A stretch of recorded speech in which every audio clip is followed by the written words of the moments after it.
প্রথমত বলি 5ই আগস্ট থেকে ভারতীয় গণমাধ্যম বাংলাদেশের ব্যাপারে আমরা যখন আজকে কথা বলছি এ পর্যন্ত প্রোপাগান্ডা করছেন, মিথ্যা তথ্য দিচ্ছেন, তাদের একটা হিন্দুত্ববাদের ন্যারেটিভ তারা প্রচার করছেন। যেটি মাহিন বলছিল, হিন্দুত্ববাদ হচ্ছে তার রাজনৈতিক চেহারাটি।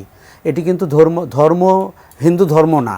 হিন্দু ধর্মকে নিয়ে রাজনীতি করে আধিপত্যবাদ কায়েম করার একটি চেষ্টা, যেটা বাংলাদেশের উপরে 15 বছর তারা কায়েম করে রেখেছিল, যে বাংলাদেশ হচ্ছে ভারতের একটি কলোনি।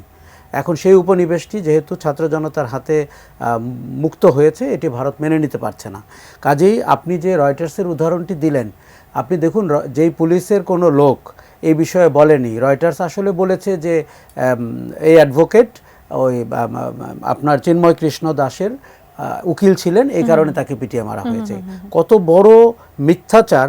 এবং রয়টার্সের মতো একটি বিশ্বের নামকরা প্রতিষ্ঠানের তার কাছ থেকে কিন্তু আমরা আশা করি না। আপনি জানেন কি না যে মানে কাকতালীয় নাকি সুপরিকল্পিত জানি না, রয়টার্সের ঢাকা প্রতিনিধিও কিন্তু হিন্দু ধর্মের একজন মানুষ।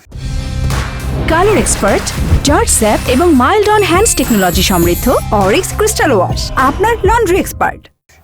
কাজেই এই যে আপনার A to B মিলে যাওয়া, এবং আমি মনে করি যে এই ইসকনের ব্যাপারটি 3টা লেয়ার আছে। একটা হচ্ছে তারা মাঠে জড়ো হচ্ছেন, 2 হচ্ছে ভারত সরকার সাথে সাথে তাদেরকে সমর্থন দিচ্ছেন অথবা তাদের আটকের নিন্দা করছেন, এবং 3 হচ্ছে ভারতীয় মিডিয়া পরিষ্কারভাবে বলে দিচ্ছে যে বাংলাদেশের অন্তর্বর্তী সরকার হিন্দু জনগোষ্ঠীর কাছে পরাজিত হতে যাচ্ছে। আমি আজকে দেখে এলাম এরকম। তার মানে হচ্ছে যে আন্তর্জাতিক মিডিয়া, বিশেষ করে ভারতীয় মিডিয়া আমাদের পুরোপুরি এগেনস্টে, ছাত্র জনতার গণ অভ্যুত্থানের বিরুদ্ধে। কোনো আন্তর্জাতিক মিডিয়া, যেহেতু তারা মানবতার চশমা দিয়ে বাংলাদেশকে এবং বিশ্বকে দেখতে চায়, যদিও গাজাকে তারা দেখতে পারে না ওইভাবে, লেবাননকে তারা ওইভাবে দেখতে পারে না, কিন্তু আমাদের জন্য তাদের মানবতার চশমা কিন্তু খুব স্ট্রং। সেখানে কিন্তু তারা ভুল যেটি করে সেটি হচ্ছে রাজনৈতিক পরিচয় ভুলে যায়, তারা ধর্মীয় পরিচয়কে সামনে আনে, যে একে আহত করা হচ্ছে বা আক্রমণ করা হচ্ছে তার ধর্মীয় পরিচয়। কিন্তু ওই লোকটি যদি ফ্যাসিবাদী শাসনের অংশ হয়ে থাকে অথবা ফ্যাসিবাদী শাসন কায়েম করে থাকে, সেখানে তো তার ধর্মীয় পরিচয় মুখ্য না। কাজে আন্তর্জাতিক মিডিয়ার এমন একটি সমস্যা। দেশীয় মিডিয়ার যেটি সমস্যা হচ্ছে, আমরা কেউ দায়িত্বশীল এবং অনুসন্ধানী সাংবাদিকতা ভুলে গেছি 15 বছরে।